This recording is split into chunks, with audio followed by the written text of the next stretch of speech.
sakho sibesithi nje wona izwe ngako wethu uxolele sono salo wona izwe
Uhlabeleza uqhubeleka amatholo wele yise mabakhobe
Hallelujah.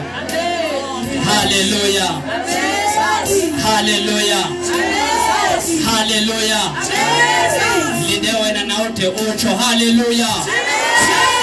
Ushoka kulu kuvakale swini. Hallelujah. Hallelujah. Hallelujah. Amen. Amen.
ambano yesino buhlungu nehlazo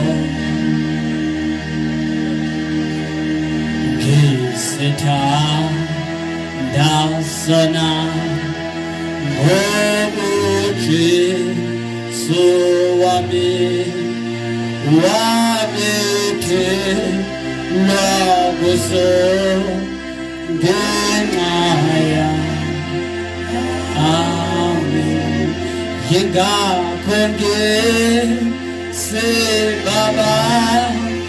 zazona yesiphambano ngize ngizeke phansi umthwalo wezono ngizeke phambili yabosona yesiphambano ngize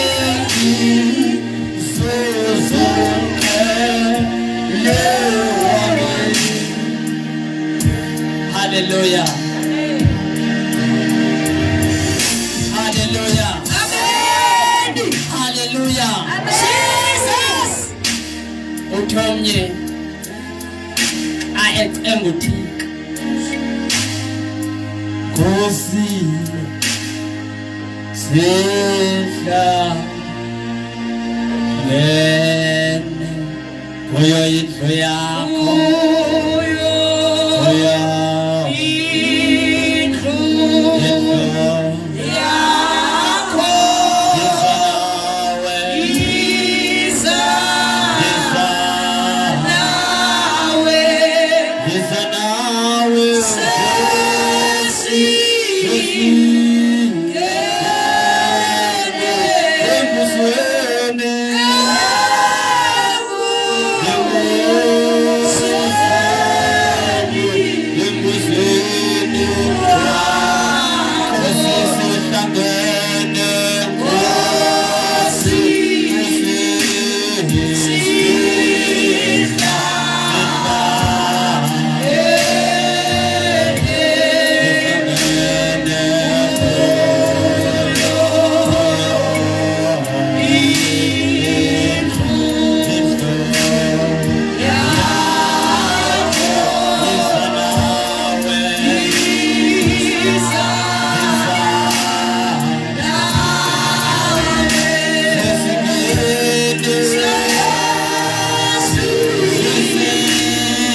Sesiphulaphula uThixo ebusuku ubuthini.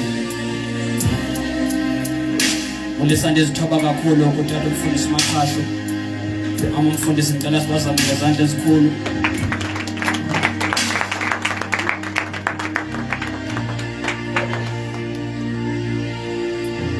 Angibonakalisa ithando kuphela. Cela siqhube izandla lezandla.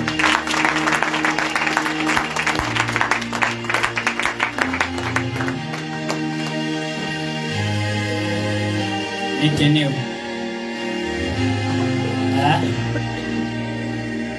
senediniwe ayodiniwe kusho ukuthi akazulunga apho kuwa khona. Amen. Hallelujah. Ezulwini akho xesha la kuphumla, akho xesha la kuthandaza, ukhona ixesha lokunqula uThixo qha. Therefore xa udinwa ukunqula uThixo kumele uzame uku-exercise. Amen. Hallelujah. Amen. Hallelujah. Amen. Bulise komama bonke, bulise kobhuti osisi, bulise nabantwana besikolo secawa. Cela nje uziqhabele izandla.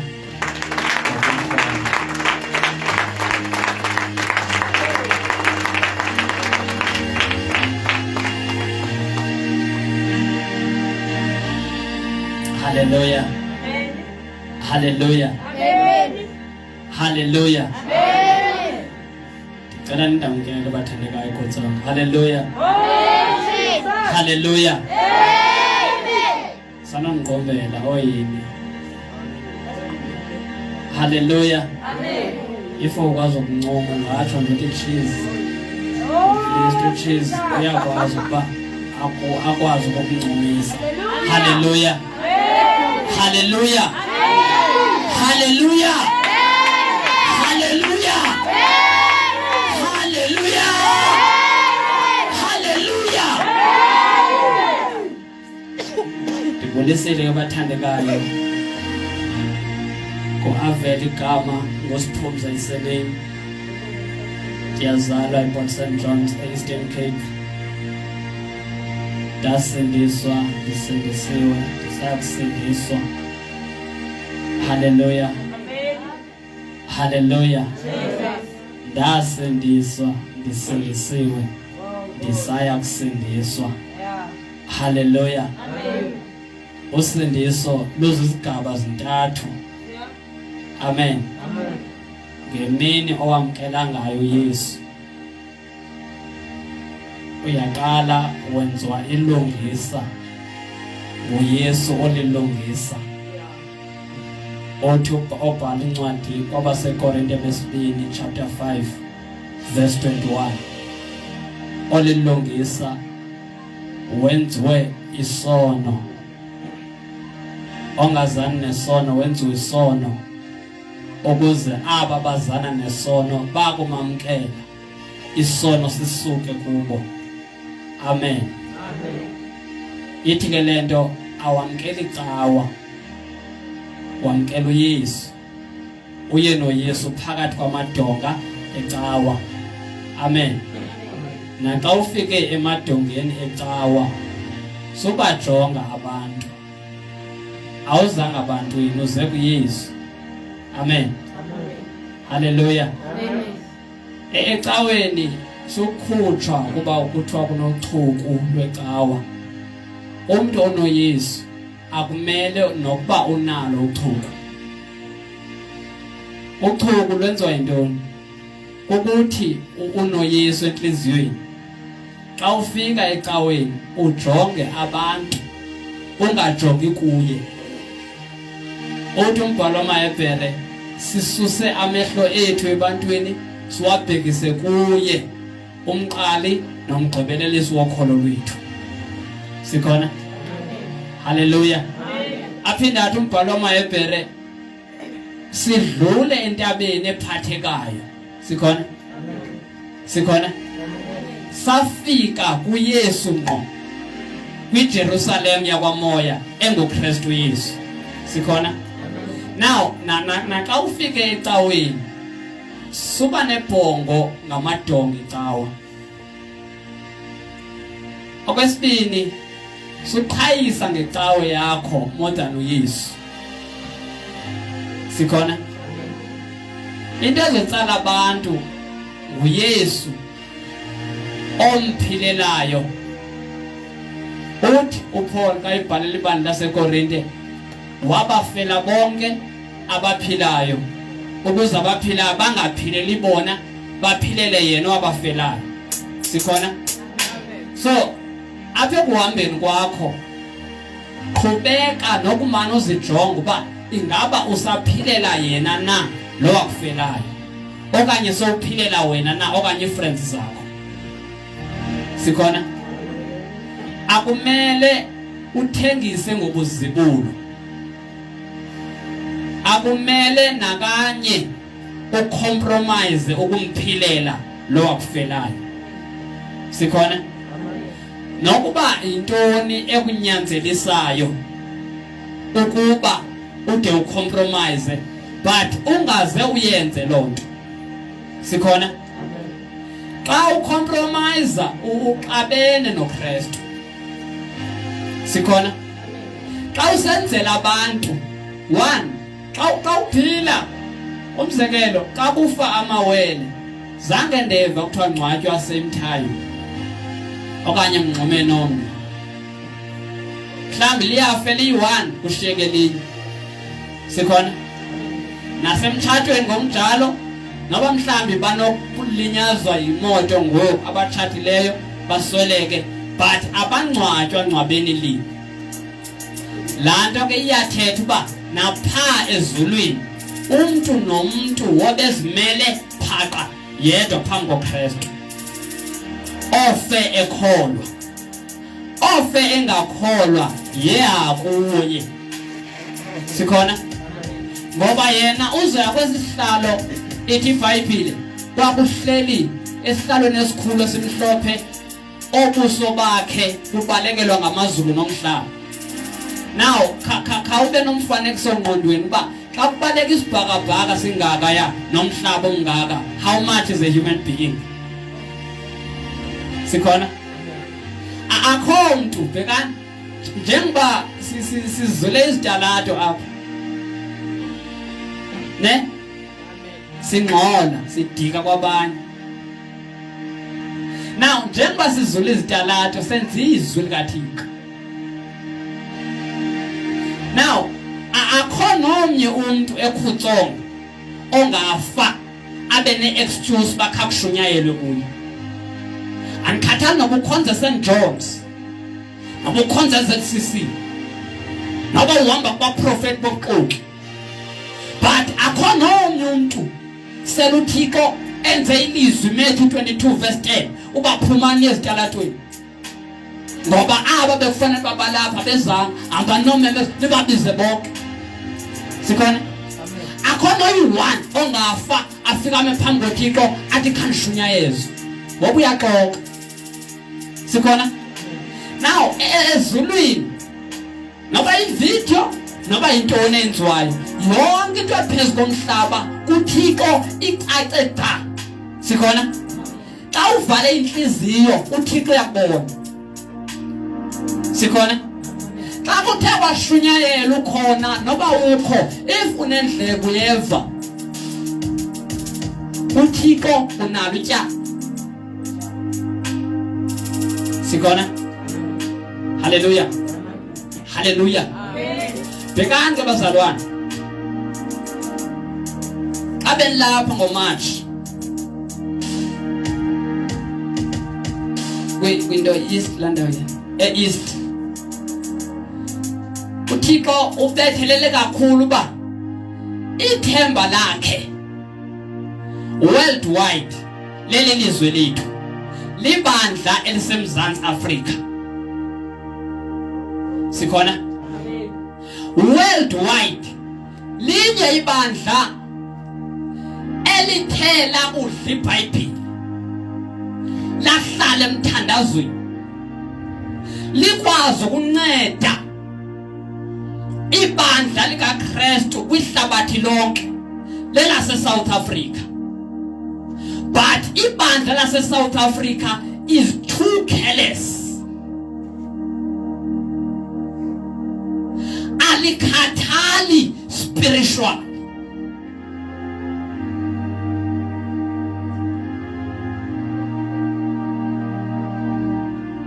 Kune verse yalo endizodlula nje kuyo ibandla laseMzantsi. Umoyingcwele anesincino kulo ibandla lase South Africa. lendinga uThixo angakalivula amehlo libone. Liyakuthanda ukukhonza kodwa umnikazi libuleke ngaphandle. Sikhona? Ela ngifundele mama Matthew 23 verse 37. Yebo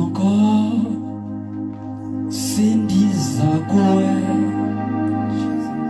ndidalu lako kokwa mangizizwe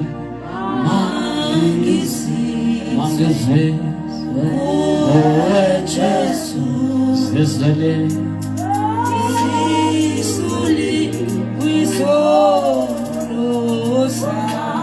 Yebo Nkosi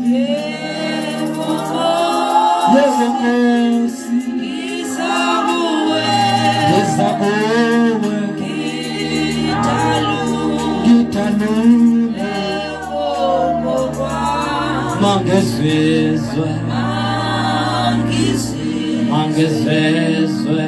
owe Jesu zizwelewe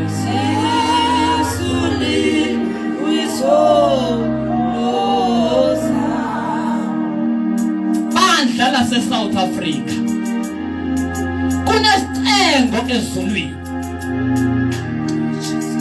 kunesicelo uThixo anaso ngebandla. Noma osopolitiki bayazama ukunibonisa isolution kuni kodwa niyiboni lonto.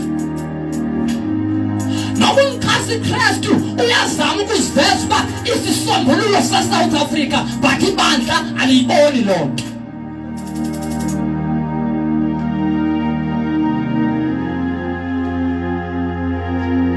Ukulala ubuthongo kufakwe inkqubo zecawa, kufakwe ingqondo zecawa, urecruitwe more than ukushumayela uYesu.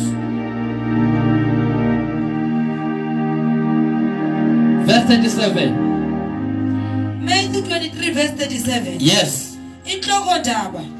uYesu ulilela iYerusalemu. Umongcele ulilela iYerusalemu, ulilela ibandla eSouth Africa elingabakhumbuzi bakaYehova.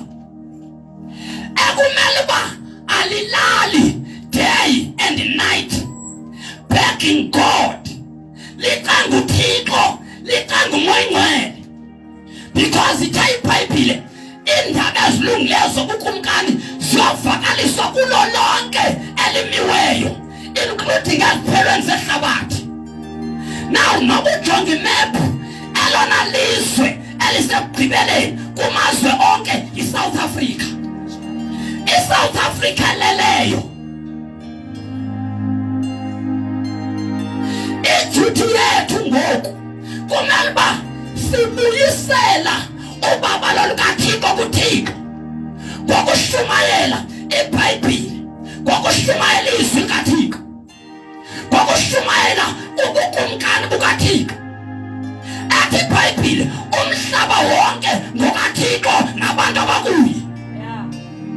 Athi iBhayibhile kwa-president balawulwa nguThixo. Now ibandla lase-South Africa is too careless. Lishumayela uYesu outside the kingdom. Ngeke nicancedakale umuntu awi-Illuminati, umuntu oligqwirha umshumayeza ngoYesu ngekho bukumkanini.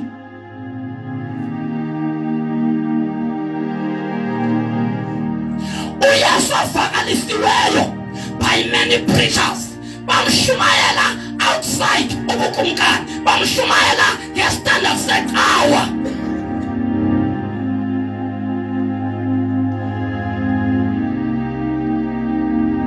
Lena into esikuyo ayocawa tu, usindiso ayocawa. Never preach Jesus umshumayela umkhombe ecaweni umuntu ukhonjwe bukumkanini. Then she or he will pick where to go. xa yafika endaweni ekushunyayisa uJesus wecawa, then uzoshiya apho uyofuna uJesus osekumkanini. Mninzi umntu acawayo even ngoku kodwa akaziwa nguYesu.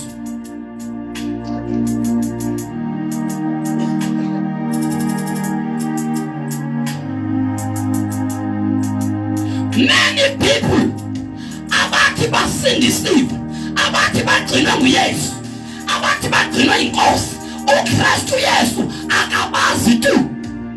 Ngabazothi ngosuku lokugwetywa dedani benziwa bubi azange ndanazi.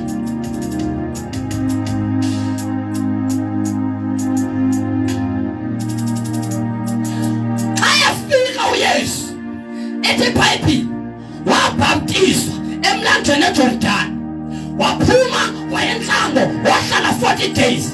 Xa yasuka khona ithi iBhayibhile wayagcwaliswe ngamandla kaMoya Ngcwele. Waqala wavakalisa indaba ethi gubukani ngoba ubukumkani bamazulu busondele. Kuthani ngoku uYesu ebeshumayela ubukumkani ethathwa ngesitanda secawa? That is why urhulumente ngeke ancedwe libandla lexesha. Running away from the kingdom. Funda verse mama. Verse 37. Yes. Jerusalem, Jerusalem, South Africa. South Africa. wena ubabulalayo abaprofeti, Wena ubabulalayo abaprofeti, ubagibisele ngamatshe. ibandla lase-South Africa, whomever ngoku ashumayela nge-holiness li-against loo nto.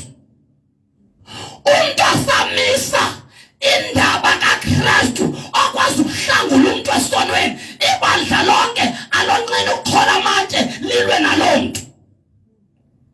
Niyaphi? Where are you going? Huh? Uva kamnandi uthixo? Huh? Nincedisa le nkwenkwe uSathane. Once ucaphukela umuntu othi isono siyayeba, uncedisa uSathane. IsaBhayibhile.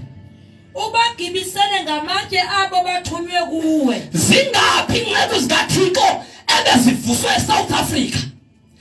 Eziye asasapotwa, eziye asathandazelwa, bafastwa ukudla ngabantu abathi banoYesu, befastela bamaziwe.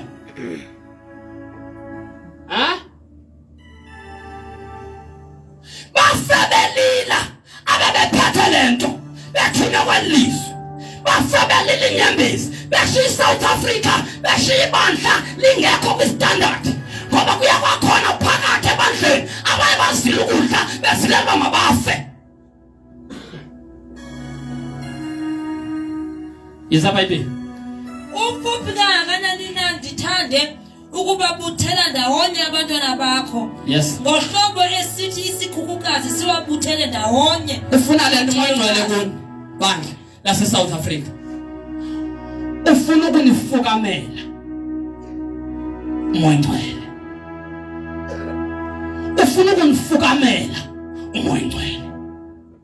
Ngokuba njengangoku umkhasi Kristu noba emzansi animboni, kodwa ebusuku namhlanje ndicela sizivule indlebe sifa umkhasi Kristu kudala ekhona eSouth Africa.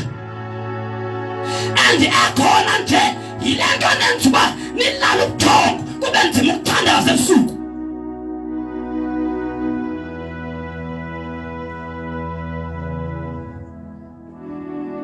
Funda mama.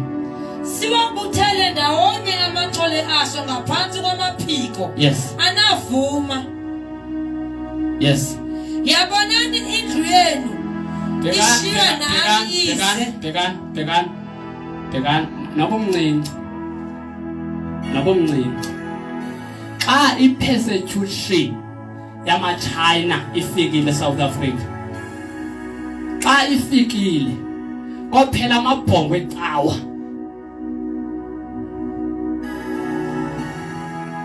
azophela tu amabhongo ecawa. Akuphela wonke ubani uzobe forced ubenza into angayiqhelanga. Ngoku umoya ngcwele uyakhweba uyabamema abantu uba mabeze bazofukanyelwa nguye, ngoba khomntu ozomelana nentuthiso engenayo umoya ngcwele. Akhona oyi-1 noba uyibhishophu yecawethile uba kanayo umoya ngcwele angeke akwazi ukumelana ne-persecution. Soon and very soon apha South Africa, ngoba uThixo nibone libanilele nizoyibona i-persecution. Insindiso izofunwa ngabantu bebekwicawe ezingashumayeli Yesu. Aba bebekuYesu ngaphakathi bazofuna aba bebeshumayela inyaniso ngexesha bebasababiza, because soon and very soon ibandla lase-South Africa laba kwankulu intshutshiso. Oh Jesus. You can't stand ungafukanyelwanga. Ibala intshontsho elizongena phakathi kwesikhukukazi esiwumoya ngcwele ufukanyele. Ngekume ngawakho amandla ngela xesha awuzuma nangentumayelo zabantu. You will be alone. Test that with your kids. Apho kwabantwana ngoku kumele nibafundise kwakuzile ukudla oku. Nisakhonza kamnandi South Africa. China kukhonzwa phansi komhlaba abanawo neBhayibhile. NineBhayibhile nina but iverses anizazi tu. Akuthandazwa afundwa iBhayibhile. But on Sundays nidlula abanimeleyo. Ningabalevi niyaqhiza nijonge ngapha nangu umuntu olimeleyo. Bapha abaSamaria abalungileyo.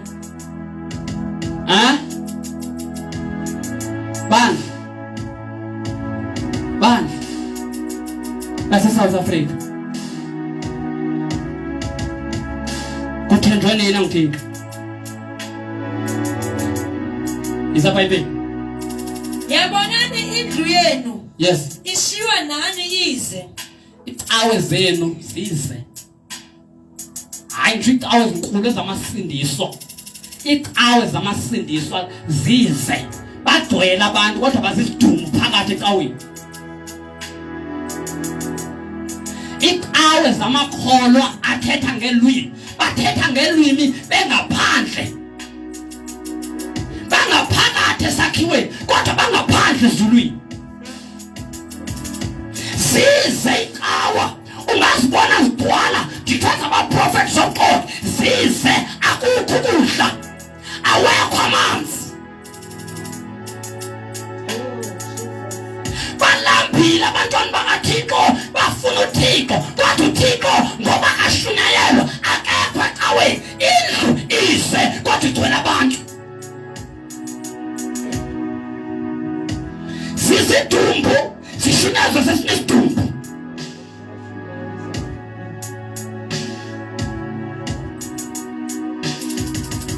Yes, mama.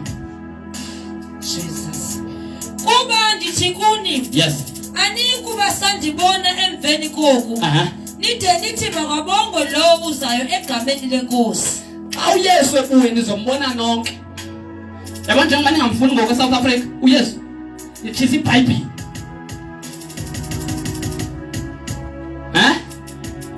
Nithisa iBhayibhile.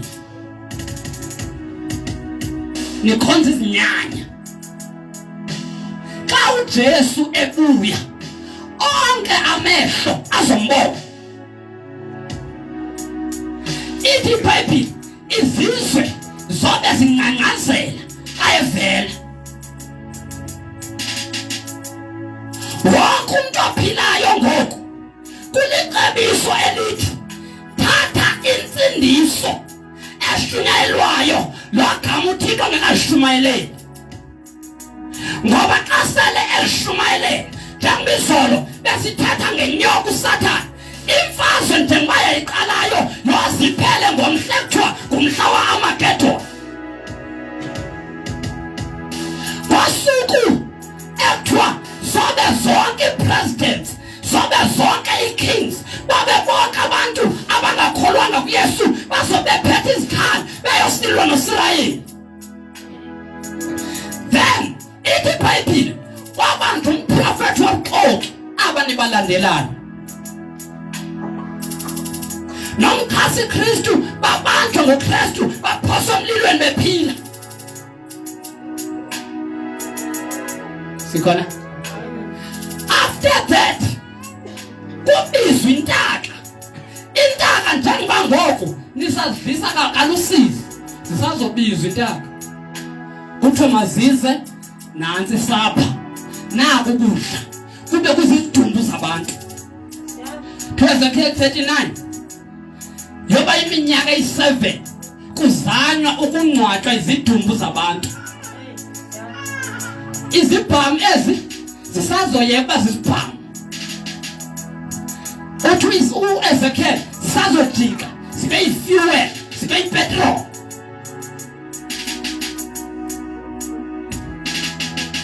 Umkhasi Kristu bandla laseMzantsi Afrika ukhona.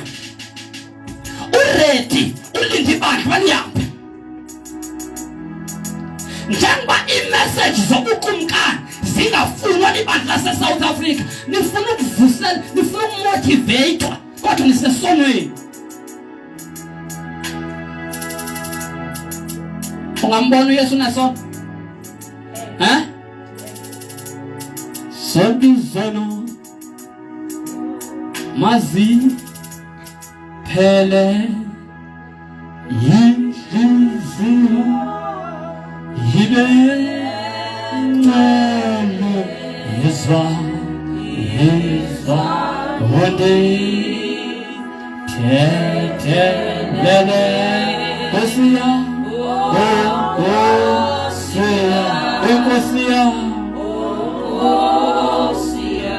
Zongizono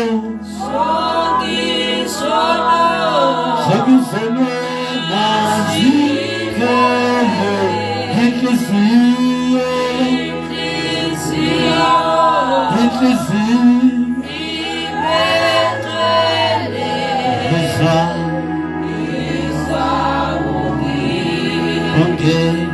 tethelele Kosia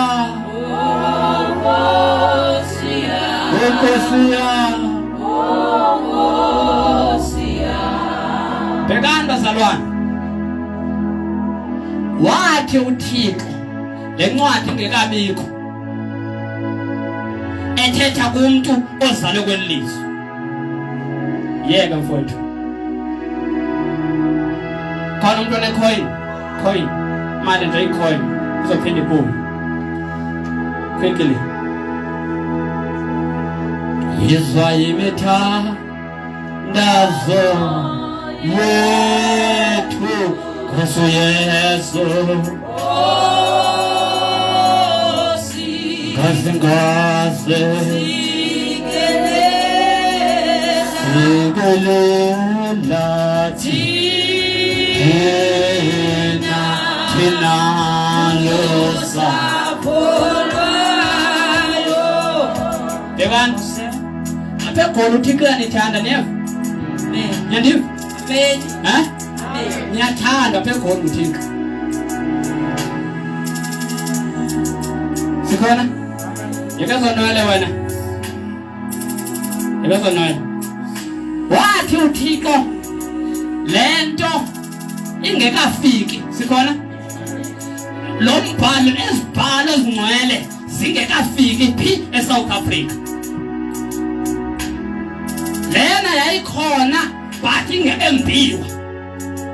Imigodi ingekembiwa. Sikhona? Aphe khona niqakwa imali, that's why anikuthanda ukukhonza. Nikhetha ukuthi hayi kuyabanda asiziyocawa kodwa benidlutshwana nilala usuku bonke pha. uThixo animthanda eGauteng. Maybe yachaza uba aninayo personal lifestyle with Christ ezindlini zenu. uyadola xa kuthiwa nanti ivuselelo ngoJuni. Nibethwa yile nto nibethwa yile rubbish. Yayikhona le but ingakembiwa. Abantu base-South Africa bengayazi le nto. Sikhona? Now, njengoba bengayazi, ibikhona neBhayibhile ikhona but bengakayazi. Kuthiwa kwathiwa babakuthethwa kuye kuza inhlanga eziphethe umqulu ngesinye isandla ziphethe iqhosha elingenantunja.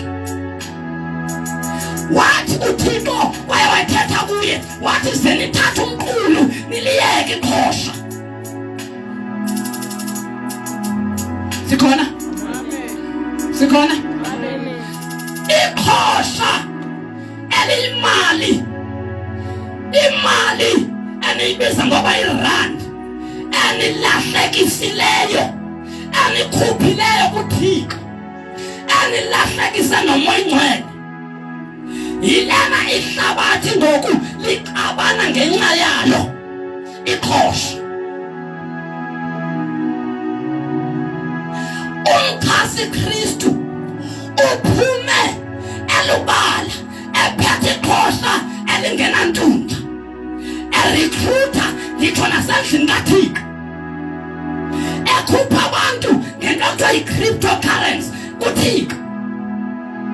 But bayaqhubeka bashumayela ngoYesu kodwa badlela imali kaSathane.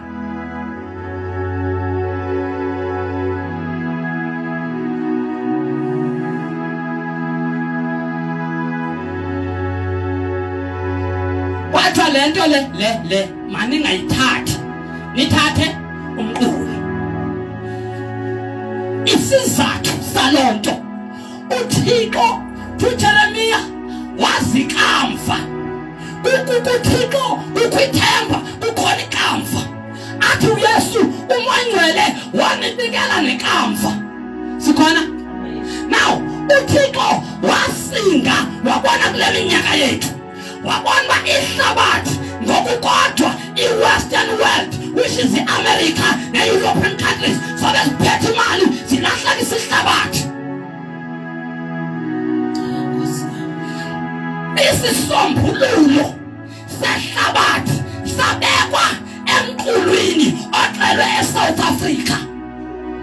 ISouth Africa yangoku engenandaba nomthandazo, engenandaba nokufunda iBhayibhile. There are no Bible studies anymore.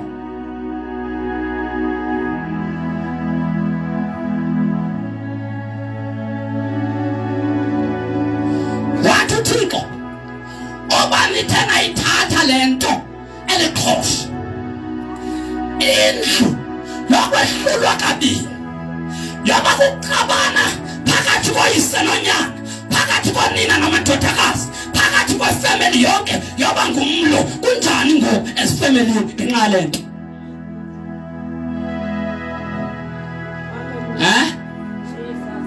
uThixo ngwesiyaluyalo ngwesiphithiphithi? Intoni enza ifamily ziphithizela? I-16 ngomso kuyoselwa ngonyana, abanye bazolala khona ethaveni ngoku. Abanye bavinjwa imanga bazoyitshaya. Nansi ingxaki. Ishwe iBhayibhile ifundwa ngecawe qha. Lapho ijonga nje xa kuthiwa kuvula ivesi ethile. After that eyivala. What uThixo xa nithe nayithatha again ilizwe lenu lodwala indlela zololiwe. Kunjani eSouth Africa? Asifezakalanga isiprofeta? Akwesithathu what? Yoba kukufa kwanuka izidumbu. Bangaphi abanetender systems ababulalana ngenxa yale nto? Niyathakathana xa nifuna ipositions eziphezulu, sebenzisa umthi nibulala. Nifuna imali eninzi. Khoya kuDaniel uphi lo mntwana? Endinawo kufunda singesi sakho. Daniel chapter 11 verse 20 quickly. Umkhasi Kristu uhamba ngalento. Quickly.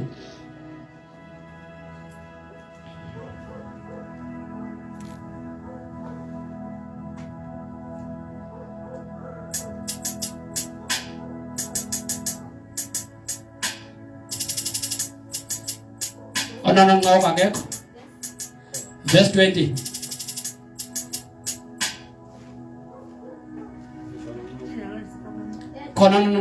Funda verse 20 singesini.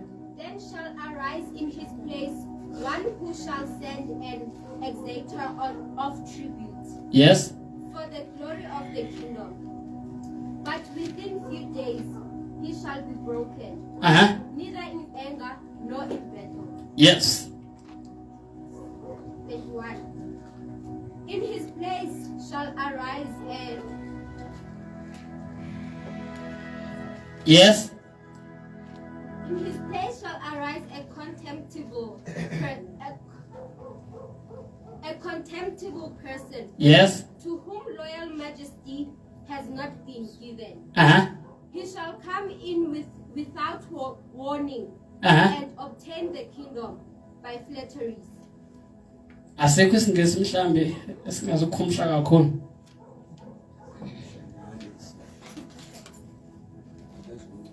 Ndifuna indawo ezothetha ngetext. Chapter 11 vele ufunda verse 21.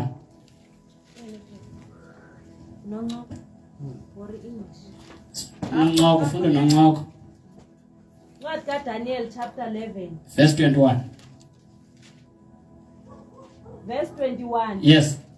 Isithunywa eso ke saqhuba sathi endaweni yakhe ke kuya kungena umfo odelekileyo. Yes. Ongenaso isidima sobukhosi. Yeah. Uya kungena kungekho umuntu ulindeleyo. Ubukhosi abuthathe ngobuqhophololo. Niyayiva ne? Bhekani. Bhekani ngishumayela ubukumkane. Bhekani. ISouth Africa iqale nokuvota.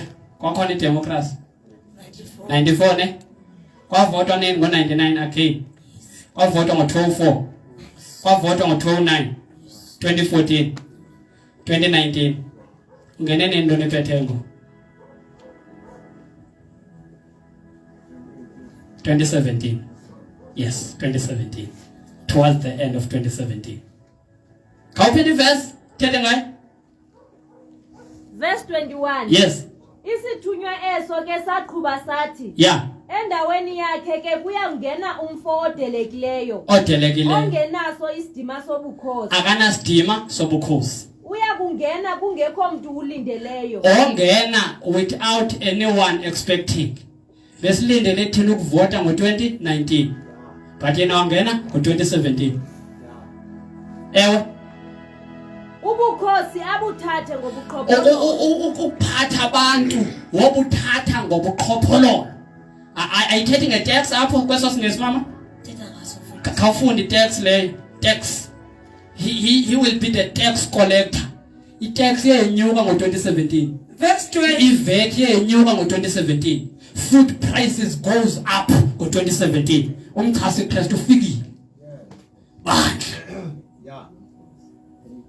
Verse 20. Niphethwe umkhasi Kristu owasayina imithetho kaSatan ngo1996 wathi phathwani ngayo. That's why izitabane ziyavunyelwa eMzantsi kuthi unkwenkwe mayilala nenye inkwenkwe intombi ilala nenye intombi kuphathwa izandla yasayinwa ngulusiphetheyo.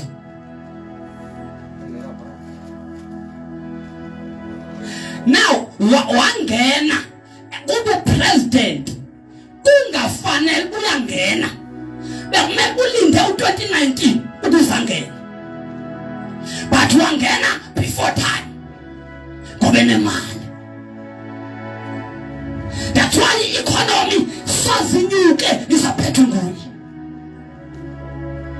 Imisebenzi sazosokola nebandla sazoba suffocated isaphethwe nguye. Ngoba uKhasu Kristu kululwa nebandla. Noba ibandla lingangayithethi inyaniso liliwe le president yangoku kwangena yena mninzi ophume kuKristu noba ngathetha ngaye kodwa mninzi ophumileyo kuYesu umkhasi Kristu akhonke somisa akhonke sokwenza uba igovernment yase South Africa yoyikuthixo ngaphandle komoya ingcwele atawanceda ihlabathi walikhulula kumoya wedola ase-America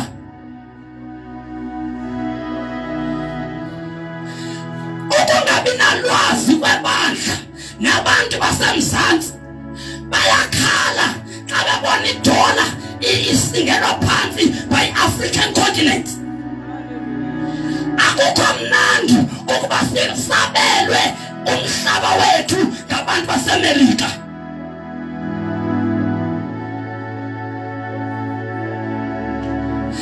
uthixo anikazi Afrika ubutyebi wayangathi ubutyebi base-Afrika mabuphathwe nge-remote ukontrolwe ngabaphesheya wayanikela kwangquba abazalwa kweli lizwe xa ngokuba balele ababuboni ubutyebi ababuboni ubuqaqawule bukathixo vukani ebuthongweni vukani kuthandazo ngoku let us seek God first and all these things shall be added unto us is a baby verse 20 bhekani lo muntu siphetheyo noba ningangamboni when we speak about antichrist sithetha ngomuntu who does not consider anyone who speaks about Christ kodwa ufuna ukubona umuntu that he will recognize apartnerishe naye balwe nothixo bhekani uSatan inyoka besithetha ngayizo unomkhasi Kristu now in each and every nation kuba nomkhasi Kristu now they are pushing umkhasi Kristu angene bukumkanini now akangeni engenanto nayo sibona akho umuntu that can govern the world that can govern the country i-country engenathixo kuphushwa umkhasi Kristu ngale verse niphathwe ngumuntu futhi xa ezongena he give false promises uthembisa nge-millions emisebenzi free education nithathe ningaswa ikepus ayigqwethe kuvela kuyena abaphakathi ebukumkanini izabhayibheli his successor will send out a tax collector ngiyayiva ndithi ngo-2016 compare 2016 no-2017 difference in the economy of the world ubuye uzocomparisha i-food prices eSouth Africa between 2016 and 2017 ujonga i-tax ujonga i-VAT 15%.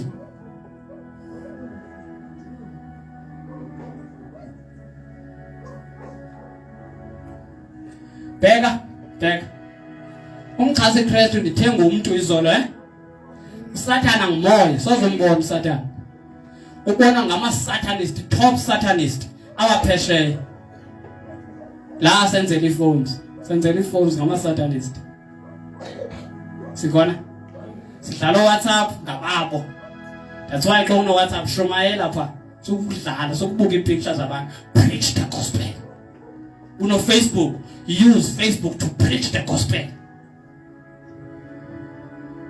sikhona phone noba zezinamaqhosha xa phone shumayela izwi ungahlebe efonini akuhleke ungumzalwane because any call oyenzayo aphakathi umzekelo let's say ulapha ufonela umuntu oKwaZulu Natal.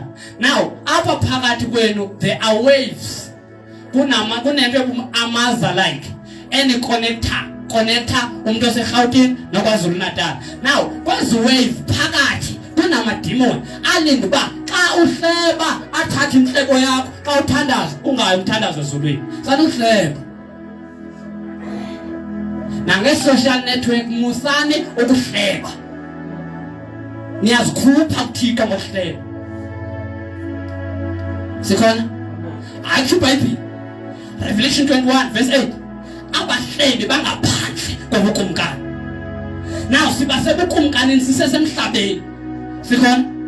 So athi xa sikhilwa siyo enjoy eternal kingdom. Sikhona? Le golide sekhona isazophenduka ibe indawo yethu yokunyathela. Itown ezinamabhilidi amakhulu zobe zidiliziwe by that time. Akuzubakho ntaba, akuzunetha mfula. Ngoba phansi kwetrone kaThixo kobe kuphuma amanzi okuphila. Kunomthi omileyo namagqabi onikeza inhlaka ukuphila. Unikeza isiqhamo for 12 months. Where there will be no tears. Awuzuvandla lapha. Indlala is just for this moment. Miyakeni lo anicinezela ngetex. Sikhona? Ngoku masijonge kuYesu. Uthabhala luTito chapter 2 verse number 11. Silindele ithemba elinoyolo ubuqaqawuli benkosi yethu Yehova abuzokhanya kwihlabathi lonke. Amehlo ethu ngoku masingabi sawabhekisa kwinto zepolitics. Let us address the world about Christ alone. Simvakalise sisebukumkanini singekho kulento. Abanhliziyo zabo bezithemba irand, bezithemba idola njengangoku amadola anqanqazela. Sikhona? Funda mama. His successor will send out a tax collector to maintain the royal splendor. Nyayiv. Beka. Phalaphala ndo phalaphala uphalaphala lo. Uthi uDaniel uzobu maintainer ubu royal okanye ubu kingdom bakhe ngemali. Sikhona? Kusatha sikhona? Njengoba wealth sukwazela mntwana uthena ozela ngokuthini usenikubeka isandla. Wozela ngo5 ekuseni. Bhekani wealth sine continent eziyi7 sikhona? Then kula 7 continent uthi uRevelation 17 kunenkazana ehleli phezulu kwehamnqa antichrist. Now la nkazana represent the church. Le izolo sithe belibaleka ibandla. Sikhona? But ku chapter 17 ibandla likhwele phezulu komchasi Kristu. Kwenze njani? Umchasi Kristu ulibethe ngalento. Sikhona? Niyamkhumbula uYesu esithi kubafundi bakhe uthi ngokabani lo mbhalo? Sikhona? Sikhona? Kuthiwa ngokaSizaro. Athi thathani okasiza nekusekusiza. Ithatha okaThixo nekusekuthika. Sikhona? Ibandla ngoku li after le mali ka Dr Nelson Mandela. Akumele ukuba si after lonto. Iverse yobutyebi bukaThixo nguMatthew 6 verse 33. Ufuna uThixo esebukumkanini bakhe akunike lonto akunika yona. Noba ingakanani wonele yiyo. Ungacetyiswa ngabathweleyo uphume kuThixo ngenxa ufuna imali. Sikhona? Now worldwide kwi-continent zoyi-7 unabantu bakhe abayi-7 kwi-continent nganye unowakhe amaziba bonke abe-continent sikhona baripota kulo muntu then yena xa kuhlala meeting uya kuSatan ayohlala meeting pha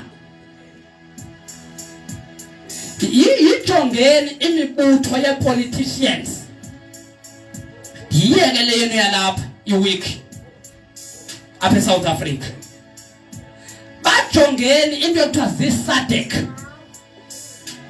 into yokuthiwa ziNATO into yokuthiwa ziBRICS zijongeni ezanto are not formed ngoba iphume ezingqondweni zabo yabhalwa eBhayibhelini sikona yonke into eyenzeka emhlabeni isibhalo siyixele before yenzeke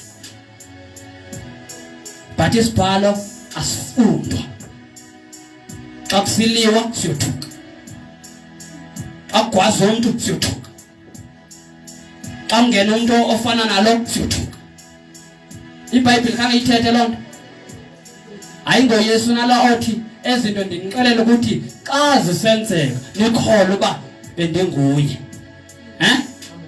akathi zeningoyiki xa sisenzeka endaweni yoko thatha namehlo wenu niwabhekise khona phezulu akusho Yesu ngophi simlandelayo lasenza basibe ngamagwala akathi uPaul xa ethetha asamkelanga moya kugwala samkela umoya kugorha esithi ngaye apha bawo now kuyoyikiwa libandla bazalwane bhekani ukuvala icawa ngeCovid xa iBhayibheli sithi bathobeleni abasemagunyeni khawujonga igunya uba lisubmit aphi if igunya one alivezi koyikathiko then obviously kuSatan funda mama in few years however he will be destroyed yes yet not in anger or in battle bhekani akuzoliwa uRamaphosa uyaphuma next year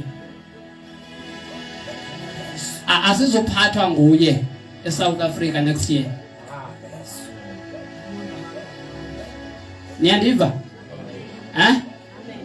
ngoku ingqondo yakhe confused abasemelika abahlobo bakhe bathi bophu Putin ngapha kunezimile ezithi uPutin is our brother you won't arrest Putin sikhona baxakene nomoya oyingcwele abalapha eMzantsi sikhona lwathi ufuna ukufuka mibandla baxakene nomoya oyingcwele sikhona yes mama he won't be destroyed by war yes sir verse 21 yes prophecy concerning a contemptible king yes verse 21 he will be succeeded by a contemptible person yes who has not been given the honor of reality yes he will be invade the kingdom when its people feel secure and he will seize it through in intrigue verse 22 and what be part 36 siyathandaza Satan nthe akabonwa sikhona kumoya uSathana akabona but apha eMzantsi I can count guys that knows the devil ezipha kwi-politicians nezilapha kwicawe zenu amadoda aphethe ilizwe alinikele kuSathana amadoda nowathembileyo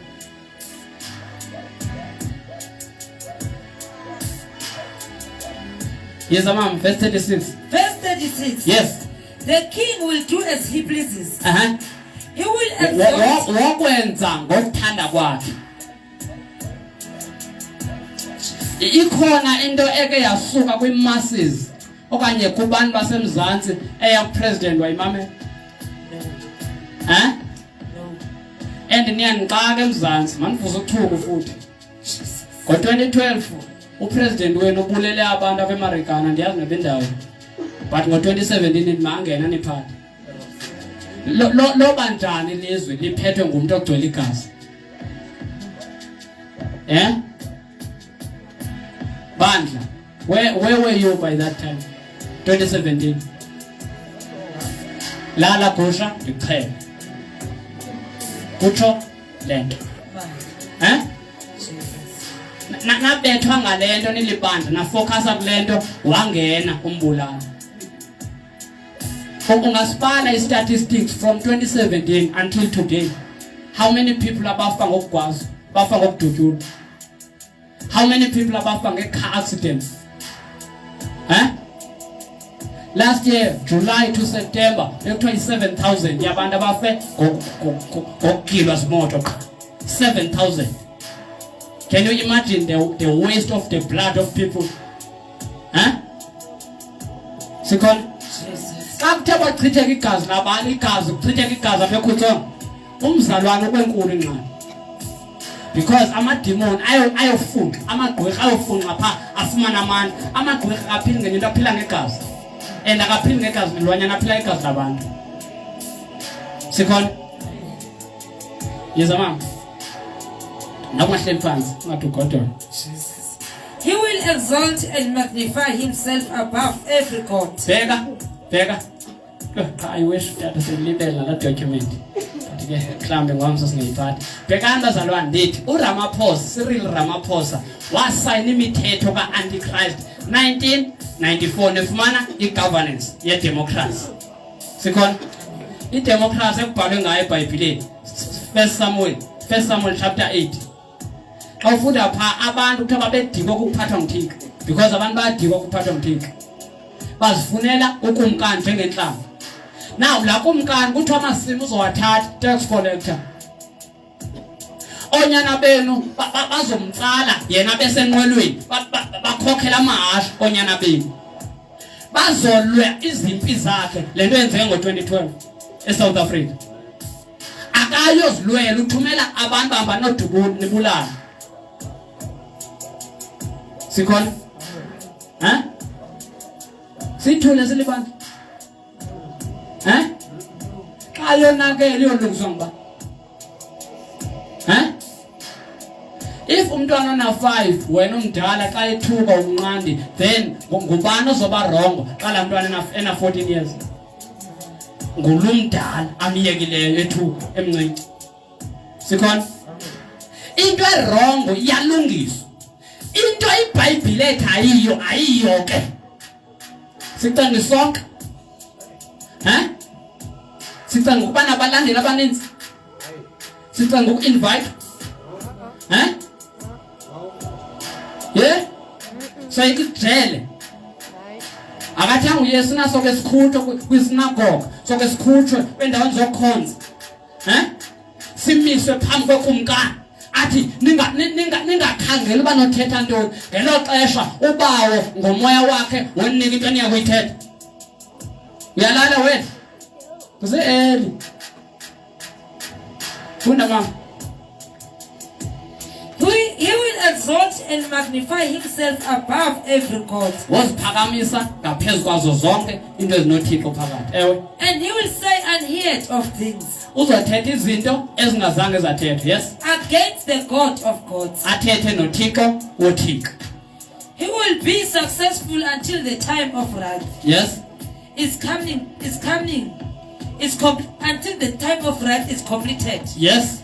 For what he has been determined must take place. Verse 37. Yes, 37. He will show no regret for the God of his fathers. He won't regard God of his fathers. Ndithelizolo ngumyuda ukhona ongumchasi Kristu. Oy gay. Umfana lana nomfana mase igay ne? Did this wrong? No. Igay. A Jewish gay is already in place. And did Klaus Schwab olicheko semdala then alandelwe ile K engumyuda kwa World Economic Forum economy mali sikhona now xa qhubeka mama vale yo Jesus. He will show no regard of the gods of his father, or for the one desired by you women. Akazukhanuka kwantombi tu sikhona Jesus. kudala ke tshatile lamfana tshatile nomnye umfana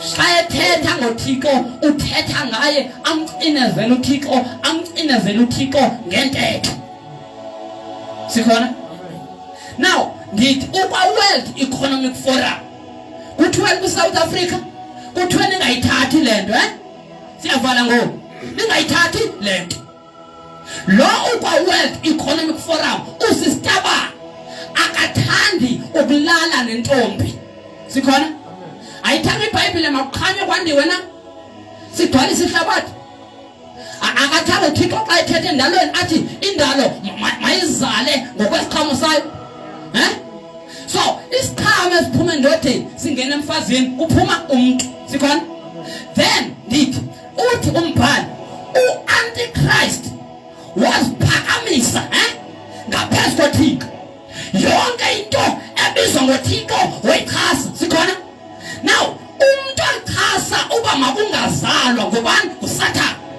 sikhona wapromote lesbianism kube khona into ekuthiwa yi-birth control i-contraceptives zii-wrong i-contraceptives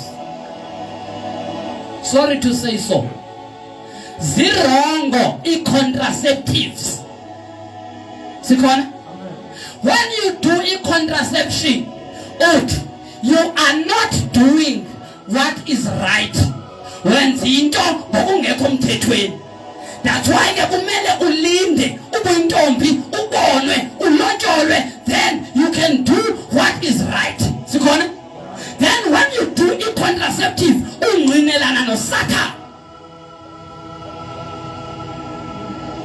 sikhona bhekani anytime indoda nomfazi belala ebhedini besenza isex kulindelwe ezulwini ba sizokwanda silizulu sikhona wenza i-contraception ke wena kulalwe kungaphumi into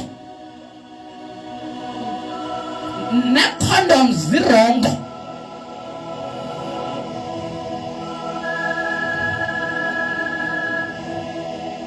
hayi ngizokuyenza unitishi i-LO ngenye imini bantu baseGoli LO ibizonesi babekho bonke futhi no-scientist babekhona ilizwe liqakane umzekelo ubuyaphuma uye edolophini ifungumuntu ophila kumoya ingcwele uzothi usangena utsahwa ngumoya ombulo phi edolophini zezi condoms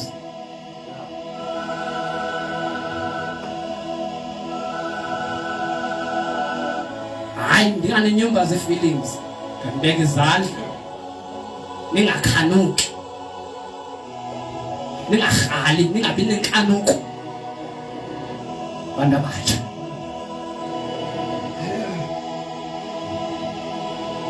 sikhona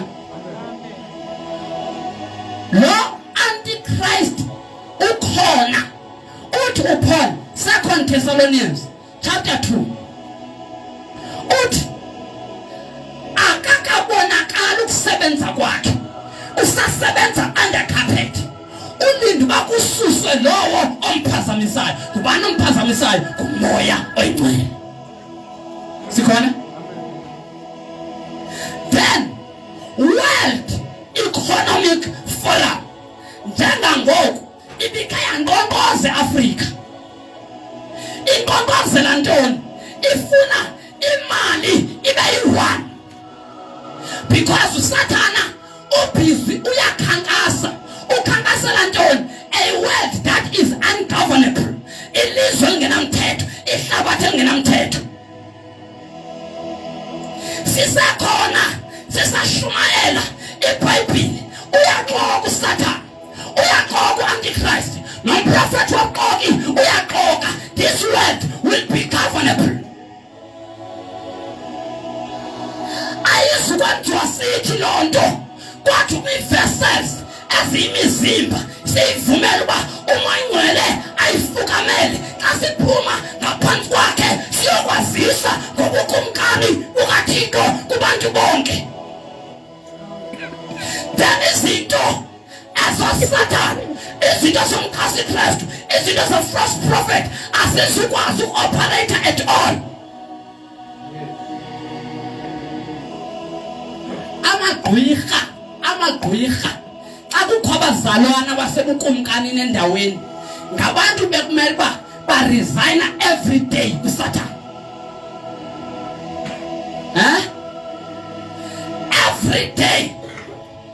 Every day umuntu ongumkhasi Kristu, they must be punished by Satan. Every day ngenxa yoba kukho abakuKristu and abaqinisekeleyo abafukanyayo ngomoya. Sikhona? Senenisize. Niyoyika? Ndihlanze.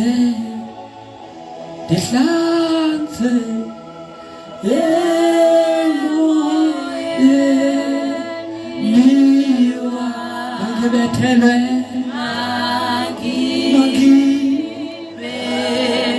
angibethelwe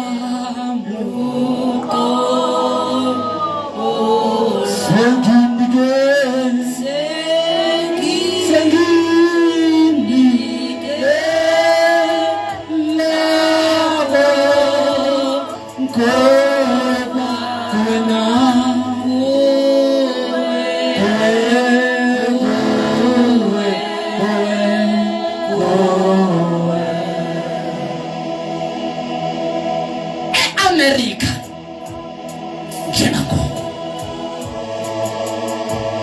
watu tiko last year the first May kaupati mali unyoga na nta ngoba lo Illuminati ophethe imali ehlabathi wafonyishwa nge1 May wathi khanqobe phansi komhlaba. Keep on praying. Sikhona besithandazela ntoni ukuqhawuka kobuhlobo between dollar of America and the rand of South Africa, between euro, between pound and the rand of South Africa. Kona kuba siyongena ku-Antichrist simbona ngono silambe. Our God will never fail us. Sinamhlaba asingawulimayo. Sikhona idola njengangoku amazwe amaninzi ayigabha akafuna ukuphathwa yiyo at all. Amazwe aseAfrika kungcono sikhangele an African economy, an African currency ibe yi-one okubhetele kunoba siphathwe idola.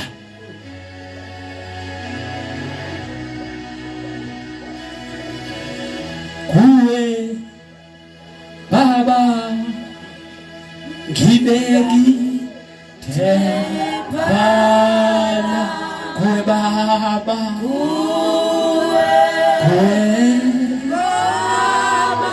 kuwe Baba ngibeki tebala kuwe Baba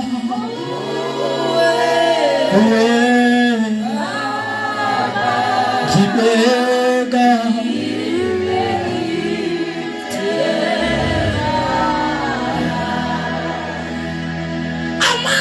presidents and ithutiko ngasibandle seAfrika akalivula amehlo akalisusa kwethu akalisusa ecaweni alifaka bukumkani ukuze libone into uthiko ayenzayo politica because the president seAfrika ingathi kunethe zivulelweyo. Sikhona isisombululo sabandla lisogqiba asikho kwenye indawo at stake lisa South Africa. Kodwa South Africans sisakhomba amanye amazwe ngoba singamavili okuthandaza. Kugijima kakhulu ecaweni ngaphandle kolwazi. Noma kuyathandazwa akugqitwa ne-30 minutes. Sikhona if umoyingcwele namhlanje ebusuku angakhancede akhwelete njengoba sisenorth akahle apheka sanzi ahambe ayohlabela ibandla kuzo zonke iprovince uba isisombululo sisemqulwini sisebhayibhileni sisezwini likaThixo asisekho kule rubbish.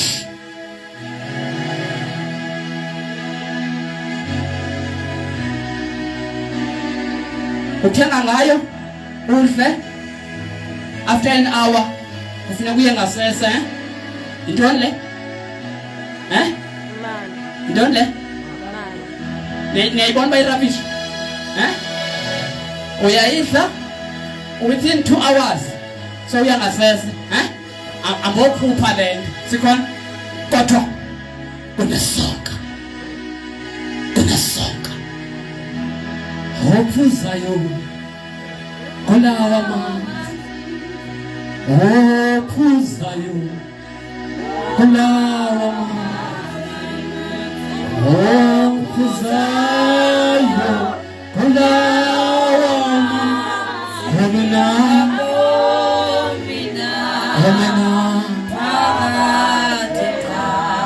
beba nisebenzira bamba isela bakwazana. Deuteronomy chapter 25.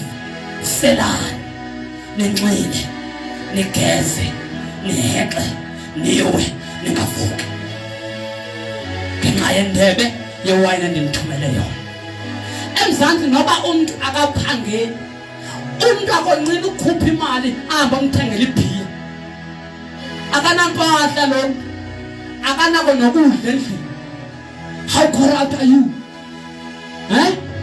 Nikungu makanga osibulala ngotshwala imali akanampahla unxiba impahla eyiwa ubuyihlamba funeka ahlale endlini ayoneke ithe yonke.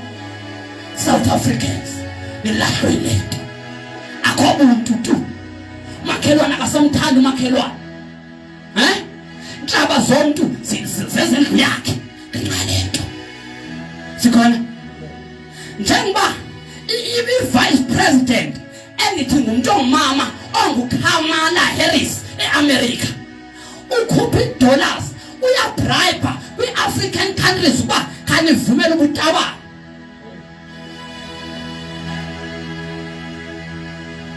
Niyambona Antichrist? And Antichrist uthatha ne-false prophet.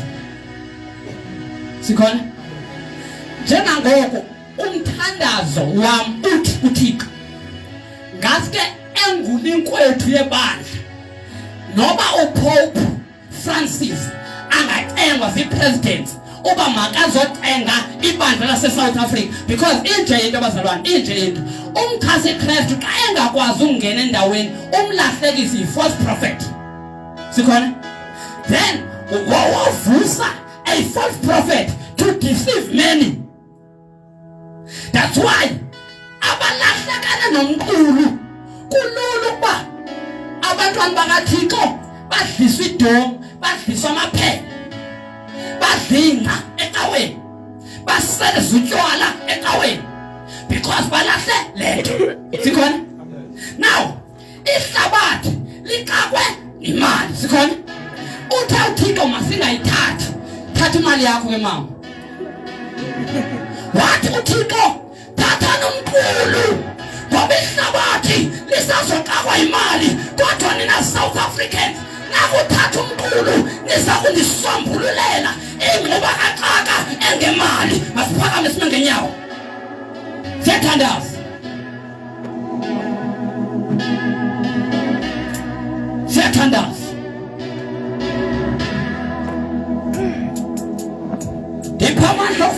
kakhulu Thixo. Ngipha amandla okufunda iBhayibheli. Ngipha amandla okuthandaza. Kwasisombululo senzayo. Ngicela ukuba ngomnye wabo. Watsho njalo baleka sengaphambili. Siyathandaza. Kwasisombululo sokusombulula ihlabathi. ngeBhayibheli ndicela ukuba inxalenye ndicela ukuba iphathe and parcel yale nto yenzayo Thixo yokuhlangula ihlabathi. Siyathandaza. Utsho njalo baleka uze ngaphambili. Uzothatha amandla. Ihlabathi alizukhululwa ngenye into. Ingengawo amandla kaMoyingcwele. Ingengawo amandla ezwi likaThixo. Ephefumlelwa nguMoyingcwele. Ukutsho njalo uba Moyingcwele fukama empilweni yakho. Mandibele intlonto ube sisikhukukazi wena. Baleka uze ngaphambili. Siyathandaza. Siyathandaza. Siyathandaza. Savala amehlo ethu apho emva.